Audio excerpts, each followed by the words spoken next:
पिछले practice set में 125 question पढ़ लिए थे। आज उसी के आगे अगला प्रैक्टिस सेट है, इसमें भी 125 क्वेश्चन पढ़ेंगे जो बहुत इंपॉर्टेंट रहेंगे टीजीटी पीजीटी के लिए, और जहाँ भी हिंदी साहित्य का इतिहास पूछा जाता है वहाँ पे। तो चैनल को सब्सक्राइब अवश्य कर लेंगे और लोगों को शेयर भी कर दें और वीडियो को लाइक भी कर देंगे। तो सबसे पहला क्वेश्चन दे रखा है, हिंदी भाषा का जन्म हुआ है, यानी कि हिंदी भाषा का जन्म कैसे हुआ, यानी कि किस भाषा से हुआ ये बताना है। तो फर्स्ट अपभ्रंश से, फिर लौकिक संस्कृत से, पाली प्राकृत से या वैदिक संस्कृत से। तो ऑप्शन क्या हो जाएगा, हिंदी भाषा का जन्म किससे हुआ है, तो अपभ्रंश से हुआ है। अपभ्रंश से कैसे, जैसे सबसे पहले संस्कृत, फिर पाली, फिर प्राकृत, फिर अपभ्रंश, फिर हिंदी। तो इस तरह से आप क्रम याद रखेंगे। फिर बोली अथवा भाषा हिंदी के अंतर्गत नहीं आती है, कन्नौजी, बांगड़ू, अवधी या तेलुगु। तो हिंदी के अंतर्गत कौन सी नहीं आती है ये बताना है। तो कौन सा हो जाएगा, ऑप्शन डी हो जाएगा, तेलुगु। ये एक क्लासिकल लैंग्वेज है, यानी कि शास्त्रीय भाषा है। ठीक, फिर है अगला क्वेश्चन देखते हैं। क्वेश्चन दिया है, हिंदी की विशिष्ट बोली ब्रज भाषा किस रूप में सबसे अधिक प्रसिद्ध है। अब ब्रज भाषा किस रूप में सबसे अधिक प्रसिद्ध है ये बताना है। सभी को पता होगा, राजभाषा, राष्ट्रभाषा, तकनीकी भाषा या काव्य भाषा। तो ऑप्शन डी हो जाएगा, काव्य भाषा। क्या हो जाएगा, ऑप्शन डी हो जाएगा, काव्य भाषा।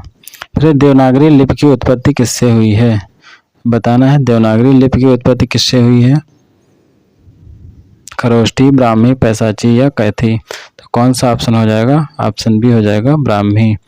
देवनागरी लिपि की उत्पत्ति किससे हुई है, ब्राह्मी लिपि से हुई है। इस लिपि को लोकनागरी एवं हिंदी की लिपि भी कहा जाता है। ठीक, तो ये चीज़ आप लोग याद रखेंगे। और इसे लिखने की जो होती है विधि वो बाएं से दाएं की ओर लिखी जाती है। ठीक, फिर अगला है क्वेश्चन, इंपॉर्टेंट क्वेश्चन है, ठेले पर हिमालय किस विधा की रचना है।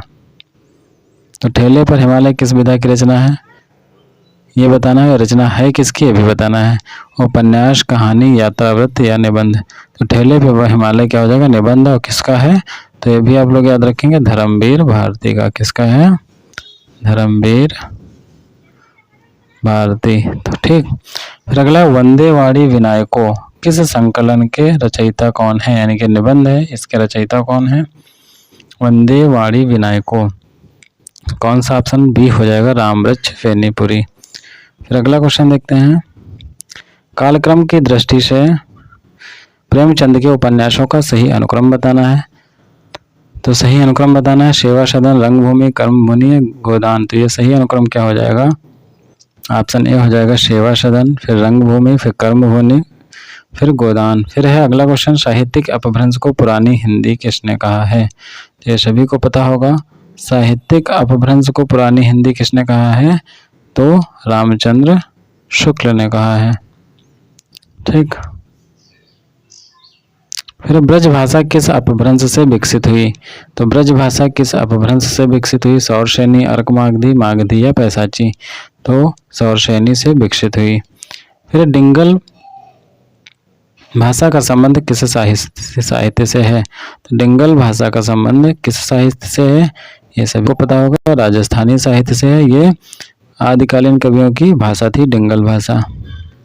देखिए मैचिंग करना है तो इसको थोड़ा छोटा कर लें।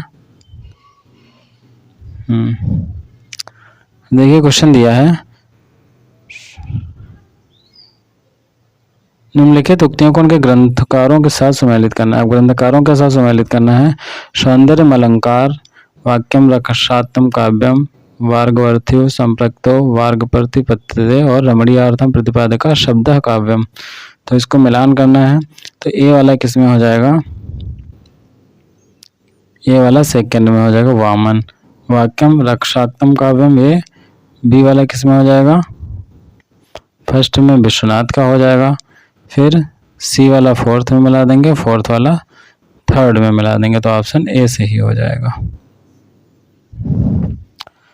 देखिए अगला क्वेश्चन दिया है, शुद्ध वर्तनी का चयन करें। अब शुद्ध वर्तनी का चयन करना है, कौन सी हो जाएगी, स्थायी की शुद्ध वर्तनी बतानी है। तो कौन सा ऑप्शन हो जाएगा, 12 का बी हो जाएगा। फिर शुद्ध वर्तनी का चयन करना है, इसमें अपकीर्ति का बताना है। तो अपकीर्ति का क्या हो जाएगा, अपकीर्ति, ऑप्शन बी हो जाएगा। फिर शुद्ध वर्तनी का चयन करना है, तो ये 6 के लिए बताना है। तो 6 के लिए क्या हो जाएगा, ऑप्शन ए हो जाएगा, 6 के बाद विसर्ग की बिंदी। फिर से देखिए वही क्वेश्चन है, शुद्ध वर्तनी का चयन, तो तरुण के लिए बताना है, क्या हो जाएगा, तो 15 नंबर का ए हो जाएगा तरुण। कौन सा शब्द स्त्रीलिंग है ये बताना है। 4 ऑप्शन दे रखे हैं, सहारा, शियार, सूची पत्र या परिषद। तो स्त्रीलिंग बताना है, तो परिषद हो जाएगा। अब आप लोग याद रखेंगे, इम्पोर्टेंट क्वेश्चन है, और चैनल को सब्सक्राइब अवश्य कर लें, लोगों को शेयर भी कर दें। फिर नेत्री शब्द का पुल्लिंग रूप बताना है, तो नेत्री का क्या हो जाएगा, नेता। है तो सभी को पता होगा।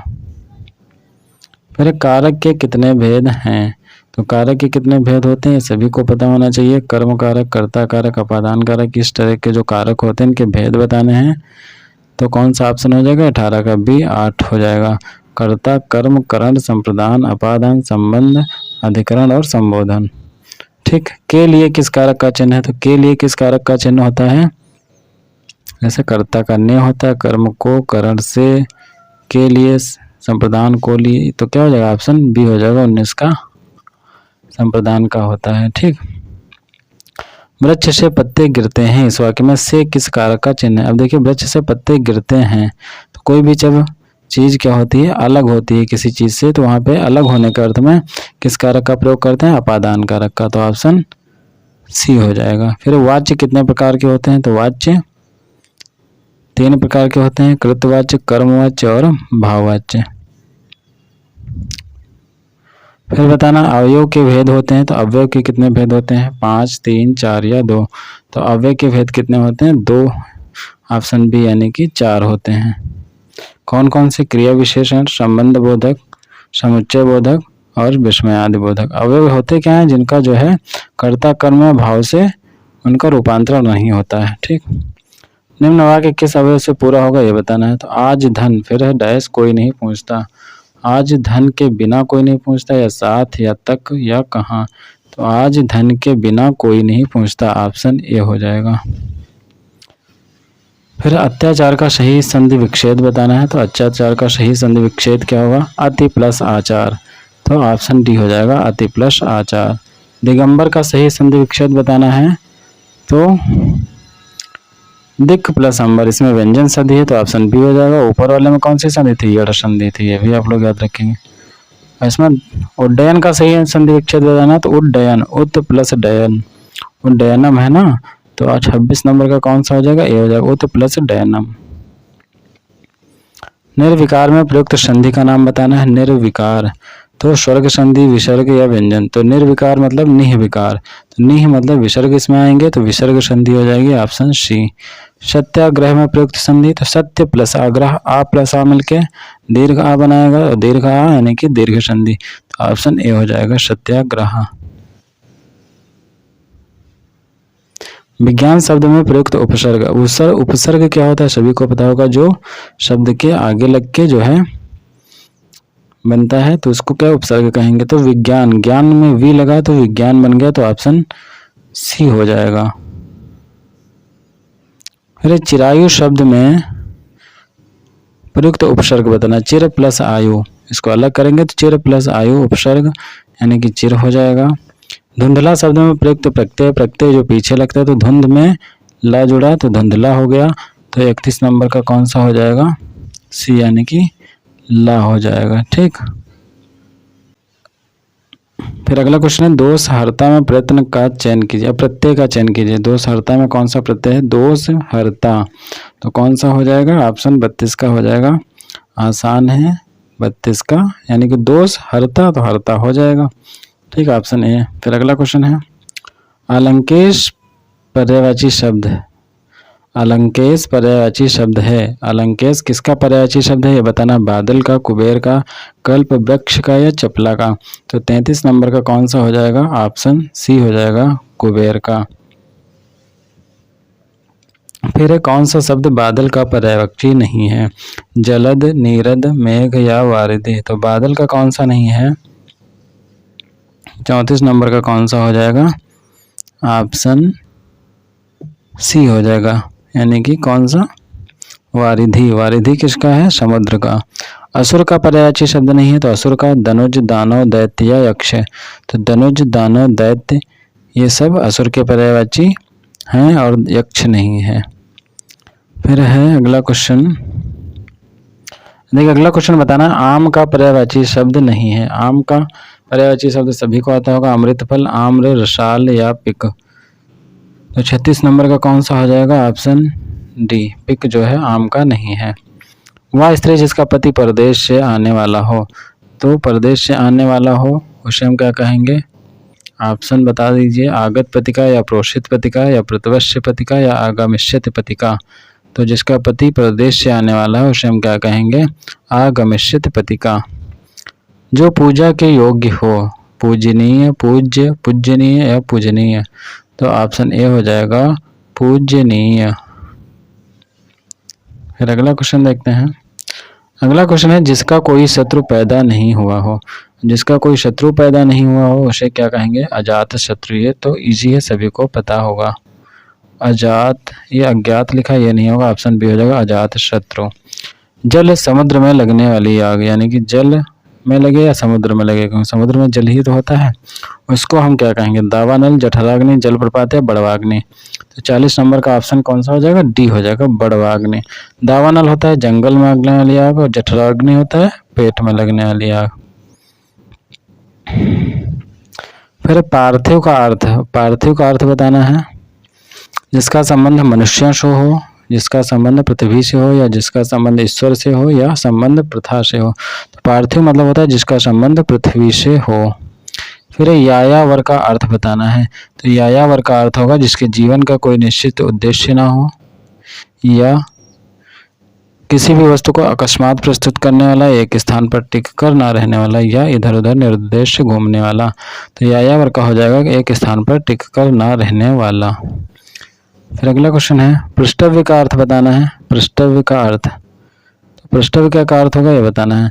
तो पृष्ठव्य का अर्थ हो जाएगा पूछने योग्य, बीता हुआ या जिससे प्रश्न पूछा जा सके, या पीछे देने योग्य। तो पृष्ठव्य का अर्थ हो जाएगा ऑप्शन ये, पूछने योग्य। फिर राम की गाय दूध देती है, कौन सा वाक्य है? राम की गाय दूध देती है, कौन सा वाक्य है बताना है। तो सरल, संयुक्त, मिश्र या कोई नहीं। तो ये सरल वाक्य है। फिर वह कौन सा व्यक्ति जिसने जवाहरलाल नेहरू का नाम ना सुना हो। अब ये कौन सा वाक्य है ये बताना है। वह कौन सा व्यक्ति है जिसने, अब इसमें दो हैं, तो दो वाक्य जब मिलते हैं तो कौन सा होता है? मिश्र वाक्य। वाक्य के घटक होते हैं, वाक्य के घटक बताने हैं। उद्देश्य, विधेय, कर्ता और क्रिया, कर्म और क्रिया, या कर्म और विशेषण। तो 46 नंबर का हो जाएगा उद्देश्य और विधेय। फिर है, यह फाइल प्रबंधक तक पहुंचाओ के अर्थ के आधार पर वाक्य है। वाक्य कैसा है? इच्छावाचक, संकेतवाचक, प्रश्नवाचक या आज्ञावाचक। तो 47 नंबर का हो जाएगा डी ऑप्शन, आज्ञावाचक। अब देखिए स्थापना यानी कि दर्शन और कारण दे रखा है। देखिए थोड़ा स्कैनिंग ये जो है डार्क आ गई है। उत्तर आधुनिकता वृद्ध पूंजीवाद है। फिर एक कारण इसका, इसमें विश्व बाजार से प्रभावित तीसरी दुनिया का उपभोक्तावादी चिंतन ज्यादा मुखर हुआ है। तो 48 नंबर क्या हो जाएगा? सी हो जाएगा, ए और आर दोनों सही। फिर अब यहाँ से देखते हैं, जिसका कोई शत्रु पैदा नहीं हुआ हो, इसे क्या कहेंगे? ये तो पेज हो चुका है, ठीक है, रिपीट हो गए। तो अजात शत्रु, जिस समुद्र में लगने वाले बड़वाग्नि बता चुके हैं, पार्थिव का संबंध बता चुके हैं, पृथ्वी से ऑप्शन बी बता चुके हैं, ठीक। फिर यायावर का अर्थ बता चुके हैं, एक स्थान पर टिक कर ना रहने वाला।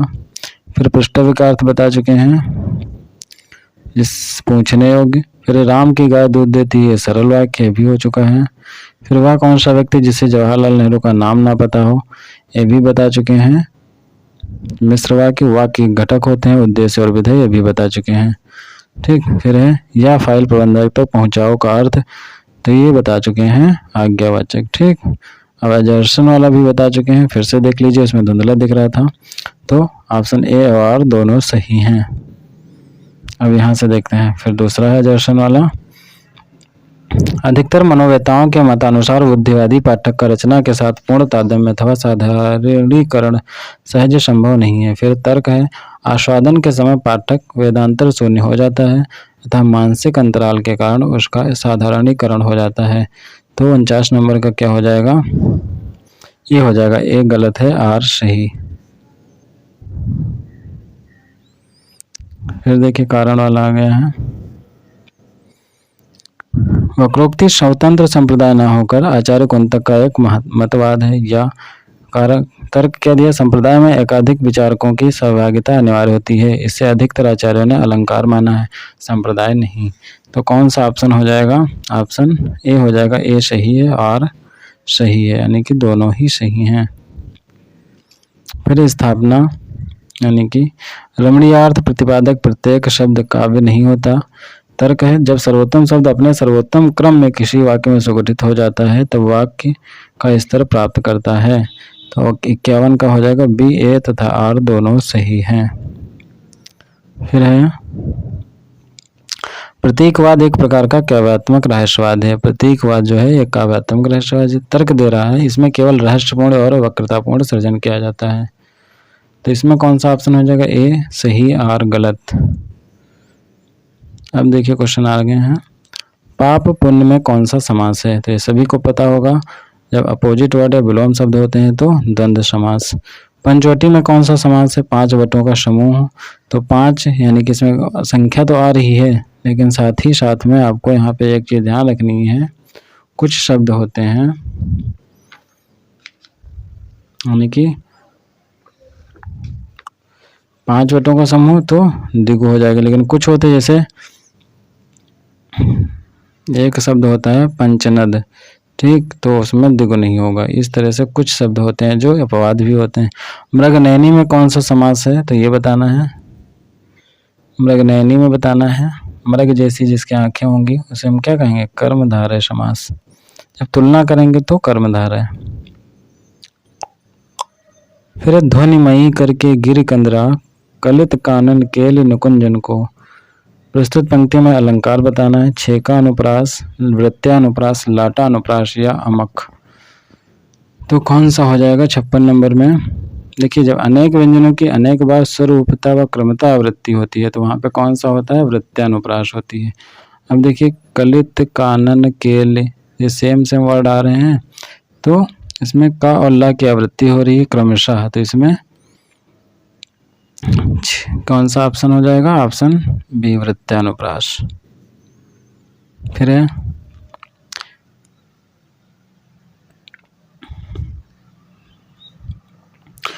कुंद इंदु सन देह उमा रमन वरुण में कौन सा अलंकार है? श्लेष, उपमा, अनुप्रास या रूपक। तो 57 नंबर का हो जाएगा बी ऑप्शन, उपमा अलंकार। फिर सृष्टि का विलोम शब्द है, सृष्टि का क्या हो जाएगा? सृष्टि मतलब रचना करना और प्रलय मतलब विनाश करना। फिर है निम्नलिखित में जोड़ा विपरीतार्थक नहीं है, उसे चुने। आय वे विपरीत है, सरल कठिन, गुरु और लघु ये भी विपरीत, धर्म अधम नहीं, धर्म अधर्म होता है, ठीक, तो ऑप्शन डी हो जाएगा। फिर अति का विपरीतार्थक बताना है। तो अति मतलब अधिक, न्यून, कम, कम, अल्प, नगण्य। तो अति का क्या हो जाएगा? अल्प हो जाएगा, अति अल्प। ब्रह्म का विपरीतार्थक बताना है। जीव, जगत, माया, अज्ञान। तो ब्रह्म का हो जाएगा जीव। फिर हम मन में वैसा जैसा भाव रखते हैं उसका गुप्त प्रभाव हमारे मुखमंडल से हुआ करता है, यानी कि जैसा हम मन में भाव रखेंगे उसी तरह से हमारे विचार क्या हुआ करते हैं? प्रकाशित, उल्लसित, विकसित या परिमित। तो कौन सा ऑप्शन हो जाएगा? प्रकाशित हुआ करते हैं। फिर किसी रचना के शिल्प का महत्व उसके से किसी प्रकार गौर नहीं होता। अब इसमें बताना है क्या फिल करना है। तो किसी रचना का शिल्प का महत्व क्या हो जाएगा? कथ्य से किसी प्रकार गौर नहीं होता। तो ऑप्शन बी हो जाएगा। समाज के जाति और धर्म के खेमों में बंटने से राष्ट्रीय प्रगति पर गंभीर लग गए हैं। क्या लग गए हैं? जाति धर्म के बंटने से क्या हो गया है? प्रश्न चिन्ह लग गए हैं, ठीक है, ऑप्शन ए हो जाएगा। फिर तेल देखो तेल की धार देखो का अर्थ क्या है? तेल देखो तेल की धार देखो का अर्थ क्या होगा, ये बताना है। तो कौन सा ऑप्शन हो जाएगा? रुख पहचानना यानी कि ऑप्शन डी। अधजल गगरी छलकत जाए का अर्थ क्या हो जाएगा, ये सभी को पता होगा। अल्पज्ञ द्वारा गर्व प्रदर्शन या अत्यधिक बोलना या संभर करना चलना या अपनी छोटी सी बात की प्रशंसा करना। तो कौन सा ऑप्शन हो जाएगा, अल्पज्ञ द्वारा गर्व प्रदर्शन यानी कि थोड़ा सा ज्ञान होने के बाद भी बहुत अधिक प्रदर्शन करना। अंधे के हाथ बटेर लगना का अर्थ बताना है। तो अंधे के हाथ बटेर लगना का अर्थ क्या हो जाएगा, सी हो जाएगा, अपात्र को सफलता मिल जाना। फिर छंद कितने प्रकार के होते हैं, तो छंद सभी को पता है, वार्णिक छंद, मात्रिक छंद और मुक्तक छंद। तो 3 प्रकार के होते हैं, ऑप्शन बी सही हो जाएगा। फिर क्वेश्चन है, मूक होई वाचाल पंग चढ़े गिरवर गहन जसु कृपा सो दयाल द्रवहु सकल कलिमल दहन। प्रस्तुत पंक्ति में कौन सा छंद है। मूक होई वाचाल यानी कि जो मूक है, बोल नहीं पा रहा, वो भी वाचाल हो चुका है यानी कि अधिक बोलने लगा। पंग चढ़े गिरवर गहन यानी कि पंग जो पैरों से पंग है, लंगड़ा है, वो भी जो है चढ़ रहा है गिरवर यानी कि पहाड़ पे। तो इस तरह के जैसे अपोजिट काम हो रहा है, विरोधी काम हो रहा है, तो कौन सा छंद होगा ये बताना है।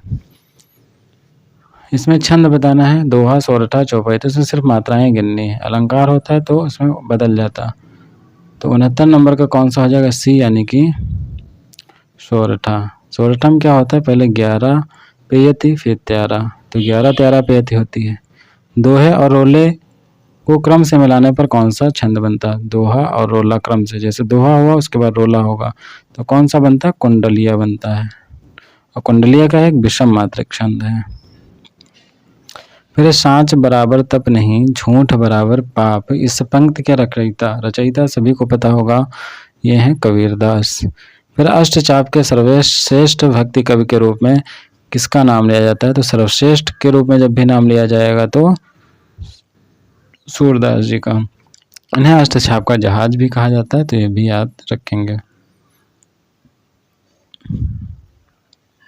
फिर रामचरितमानस की भाषा, तो रामचरितमानस की भाषा क्या है ये बताना है। भोजपुरी, ब्रजभाषा, प्राकृत या अवधी।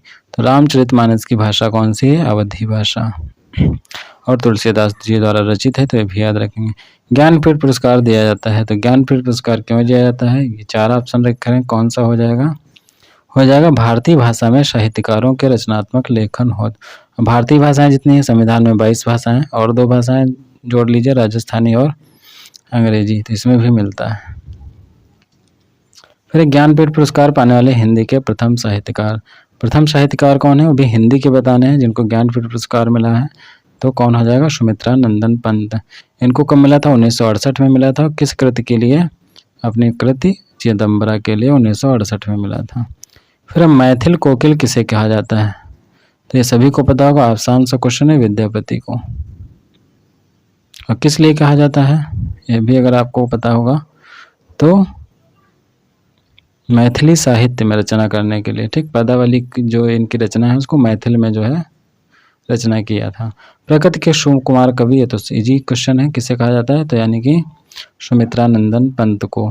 फिर एक भारतीय आत्मा किसे कहा जाता है, तो माखनलाल चतुर्वेदी को कहा जाता है। फिर अगला देखते हैं, मिलान करना है। दिया निम्नलिखित नाटकों को उनके नाटककारों के साथ सुमेलित कीजिए। तो अब यहाँ देखिए, नाटक है, इधर नाटककार हैं, सुमेलित करना है। कोर्ट मार्शल किसका है, यानी कि ऑप्शन ए जो है वो किसका हो जाएगा, स्वदेश दीपक का, ठीक। फिर इतिहास चक्र, तो इतिहास चक्र है दया प्रकाश सिन्हा। अन्वेषक, तो ये किसका हो जाएगा, प्रताप सहगल। और कबीरा खड़ा बाजार में, यह है भीषम साहनी, तो ऑप्शन सी हो जाएगा। अगला क्वेश्चन है, फिर से मिलान करना है। निम्नलिखित सिद्धांतों और चिंतकों को सम्मिलित कीजिए। अनुमतिवाद, तो ये सभी को पता होगा, शंकुक का है। अनुमतिवाद किसका है, शंकुक का है। एक किसमें हो जाएगा, थर्ड में, और ये थर्ड किसमें दिया है, अगर एक ही आपको पता है तो फर्स्ट वाले में ही दिया है। इस तरह से अगर चेक करेंगे तो बी फोर्थ यानी कि उत्पत्तिवाद भट्टलोलक का हो जाएगा, और साधारणीकरण भट्टनायक का, अभिव्यक्तिवाद अभिनव गुप्त का। ऑप्शन ए सही हो जाएगा। फिर है, दुख ही जीवन की कथा रही, क्या कहूँ आज जो नहीं कही, उपरोक्त पंक्तियां किस कविता से उद्धृत हैं? तो किस कविता से हैं ये सभी को पता होना चाहिए। सरोज स्मृति से। और इसके रचयिता कौन है? तो निराला जी यानी कि सूर्यकांत त्रिपाठी निराला। रस आखेटक के रचनाकार बताने हैं। तो रस आखेटक के रचनाकार कौन है? 4 ऑप्शन दे रखे हैं। ऑप्शन सी हो जाएगा कुबेरनाथ राय। फिर अगला है निम्नलिखित में कौन सी हरिशंकर परसाई की रचना नहीं है? हरिशंकर परसाई की रचना कौन सी नहीं है ये बताना है। तो विकलांग श्रद्धा का दौर ये भी है, ठिठुरता हुआ गणतंत्र भी है, प्रेमचंद के फटे जूते भी है, ऑप्शन डी जीप पर सवार इल्लियां, ये इनकी रचना नहीं। ऑफ ग्रामेटोलॉजी के लेखक Jacques Derrida, Richard Rorty, Fredric Jameson, Paul de Man. तो 84 का कौन सा हो जाएगा? ये यानी कि जैक दरिदा। अब देखिए गद्यांश को पढ़कर उत्तर देने हैं। तो एक गद्यांश दिया है, तो गद्यांश बाद में पढ़ेंगे, पहले हम डायरेक्ट इसमें जो है आपको प्रश्न पहले चलते हैं, क्योंकि गद्यांश बदल के मिलेगा आपको, हो सकता है ना भी मिले टीजीटी में। तो डायरेक्ट आंसर देख लेते हैं। पूंजीवादी अर्थतंत्र और मध्यवर्ग ने साहित्य की किस विधा के विकास में महत्वपूर्ण योगदान दिया? तो ऑप्शन 85 का हो जाएगा ए यूरोपीय उपन्यास। फिर हिंदी उपन्यास के संबंध में किस सामान्यीकरण को संगत नहीं माना जाता है? तो किसको संगत नहीं माना जाता है? तो ऑप्शन हो जाएगा बी यानी कि हिंदी उपन्यास पूंजीवाद की देन है, ये संगत नहीं है। 1870 से 90 ईस्वी की अवधि में हिंदी क्षेत्र में किस अर्थतंत्र का वजूद नहीं था? तो 87 नंबर बताना है। ऑप्शन सी हो जाएगा पूंजीवादी अर्थतंत्र। फिर है 1870 से 90 ईस्वी के भारत किसके चंगुल में तड़पता रहा था? तो ऑप्शन ए हो जाएगा ब्रिटिश उपनिवेशवाद। फिर अब यहाँ से पैराग्राफ खत्म हो गया। हिंदी उपन्यास किसकी राष्ट्रीय आकांक्षाओं की अभिव्यक्ति था ये बताना है। तो 89 नंबर हो जाएगा ऑप्शन ए हिंदी भाषी जनता का।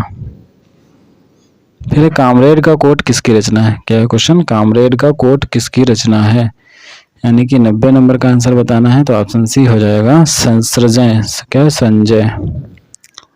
उक्त व्यक्ति प्रकरण के लेखक कौन है? तो सभी को पता होगा दामोदर शर्मा, यानी कि ये एक व्याकरण ग्रंथ है उक्त व्यक्ति प्रकरण। श्यामा स्वप्न के लेखक कौन है? तो श्यामा स्वप्न के लेखक कौन है ये बताना है।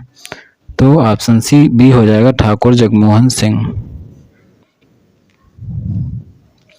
फिर चरण में वर्णों की संख्या कम से अधिक के आधार पर वर्णिक छंदों का सही अनुक्रम बताना है। क्रम से लगाना है, जिसमें कम हो उससे ज्यादा हो, फिर लास्ट में सबसे ज्यादा मात्रा हो। तो कौन सा ऑप्शन हो जाएगा? डी हो जाएगा इंद्र वज्रा, फिर वसंत तलिका, मद्रकांता, शार्दूल, विक्रीडित। ये पिछले भी जो प्रैक्टिस सेट था उसमें भी क्वेश्चन था। फिर आदिकाल के निम्नलिखित रचनाकारों का सही अनुक्रम बताना है। तो 94 का कौन सा हो जाएगा? सी हो जाएगा सराहपा, गोरखनाथ, अमीर खुसरो और विद्यापति। फिर है स्थापना के आधार पर हिंदी संस्थाओं का सही अनुक्रम बताना है। तो 95 का कौन सा हो जाएगा? ये हो जाएगा काशी नागरिक प्रचारणी सभा, फिर हिंदी साहित्य सम्मेलन, फिर है राष्ट्रभाषा प्रचार समिति, फिर वर्धा साहित्य अकादमी। अब देखिए मिलान करना है। निम्नलिखित पंक्तियों और चिंतकों को सम्मिलित कीजिए। केशव कहीं ना जाए का कहिए। तो ए वाला किसमें मिलाएंगे? सी हो जाएगा, यानी कि केशव कहीं ना जाए का कहिए मिलाएंगे मीरा में। अब विगत गति कछ कहत न आवे, ये किसमें हो जाएगा? फर्स्ट यानी कि सूर में। राम भगत अनियारे तीर, तो ये कबीर में हो जाएगा। जोरी लाए रकत ले ले, ये थर्ड यानी कि जयसी। तो ऑप्शन सी सही हो जाएगा। ठीक, अगला क्वेश्चन देखते हैं, फिर मिलान करना है। निम्नलिखित कृतियों को उनके कवि आचार्यों के साथ मिलाइए। रस रहस्य, अब ये किसकी कृति है ये बताना है। फिर रस सारांश, कवि कुल कल्पतरु या ललित ललाम। तो कौन सा हो जाएगा इसमें यह बताना है। तो रस रहस्य किसकी रचना है? कुलपति मिश्र। रस सारांश किसका है? भिखारी दास। और कवि कुल कल्पतरु ये किसका हो जाएगा?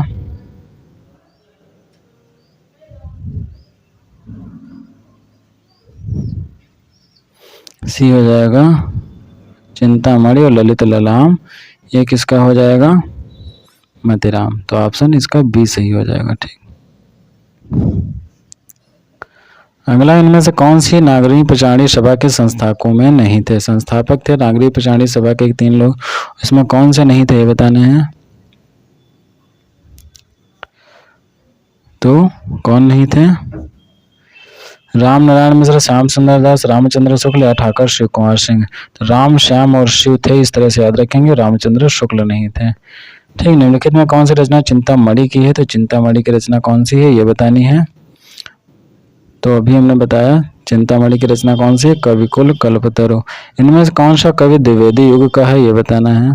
तो 4 ऑप्शन दे रखे हैं। तो द्विवेदी युग का कौन हो जाएगा? गया प्रसाद शुक्ल स्नेही। फिर इनमें से कौन रस सूत्र का व्याख्याता नहीं है? रस सूत्र की व्याख्या किसने नहीं की है 4 ऑप्शनों में से? तो ऑप्शन सी, वामन ने नहीं की है। The principle of literary criticism किसका ग्रंथ है? तो किसका ग्रंथ है? ऑप्शन ए हो जाएगा I.A. रिचर्ड्स का। फिर देखिए, सही अनुक्रम बताना है। तो सही अनुक्रम क्या हो जाएगा?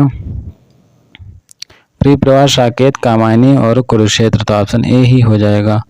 ठीक, अब देखिए मैचिंग करना है, छोटा कर लें ताकि दिख जाए पूरा। निम्नलिखित उक्तियों को उनके ग्रंथकारों के साथ सम्मिलित करना है। तो प्रदोषो शब्दार्थो सगुणवंकृति, उनको मिलाना है। तो कौन सा ऑप्शन हो जाएगा? ऑप्शन ए है, फिर मिला लीजिए। ए का सेकंड में मिला देना है, बी का फर्स्ट में मिला देना है और सी का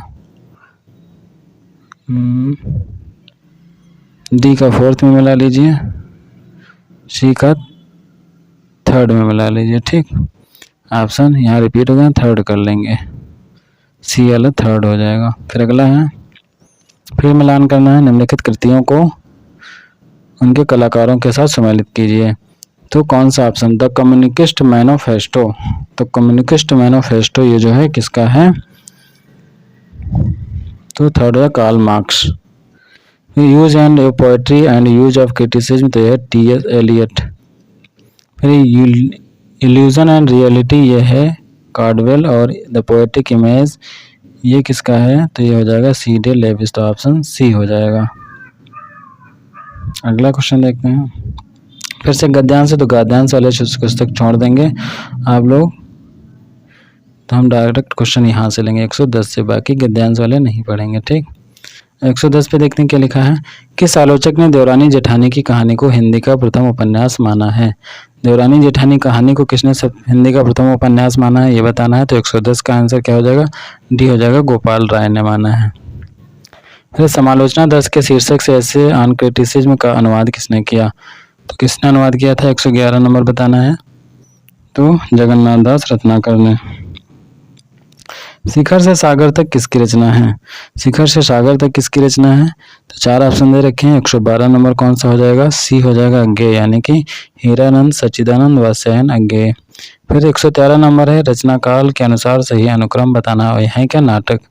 तो कौन सा नाटक पहले है, कौन सा बाद में है, क्रम बताना है।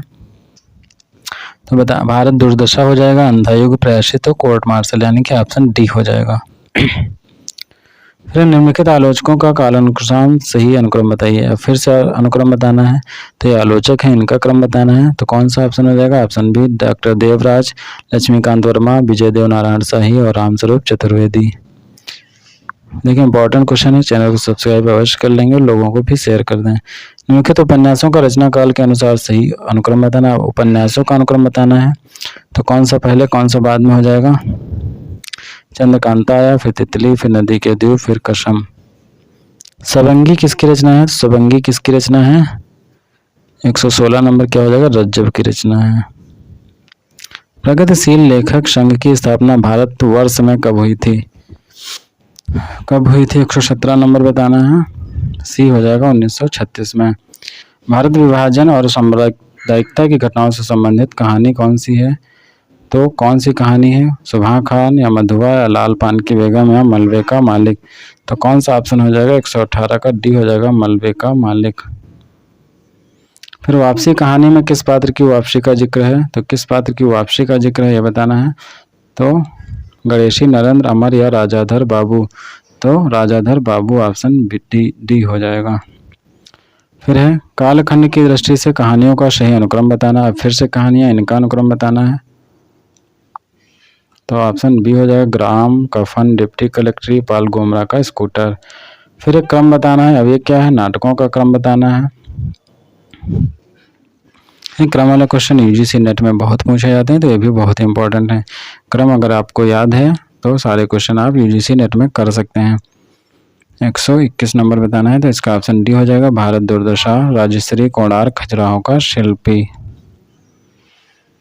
अब है क्वेश्चन भारत निम्नलिखित काव्यों में रीति सिद्ध कौन है। तो रीति सिद्ध कौन है, बिहारी, मतीराम, घनानंद या तोप। तो रीति सिद्ध हो जाएगा ऑप्शन ए बिहारी। फिर अनुमतिवाद के प्रतिष्ठाता कौन है, तो पिछले क्वेश्चन में पढ़ चुके हैं मैचिंग वाले में। तो अनुमतिवाद के प्रतिष्ठाता हो जाएंगे आचार्य शंकु का ऑप्शन सी हो जाएगा। फिर अगला क्वेश्चन देखिए, दो बचे हैं, अभी देख लेते हैं। सूरत नजर ना आना, तो इसका अर्थ बताना है। सूरत नजर ना आना, तो ऑप्शन सी हो जाएगा बहुत दिनों के बाद दिखाई पड़ना। फिर हाथ ऊंचा होने का अर्थ है, तो हाथ ऊंचा होने का अर्थ होता है दान आदि के लिए मन में उदारता का भाव होना। तो 125 क्वेश्चन थे जो बहुत इंपॉर्टेंट थे आपके लिए। ऐसे प्रैक्टिस सेट आपको मिलते रहेंगे, तो चैनल को सब्सक्राइब अवश्य कर लें, लोगों को भी शेयर कर दें। टीजीटी का पेपर भी जल्द होगा, इसलिए आप अपनी पढ़ाई मेहनत से करते रहें। मिलेंगे अगले वीडियो में, तब तक के लिए धन्यवाद।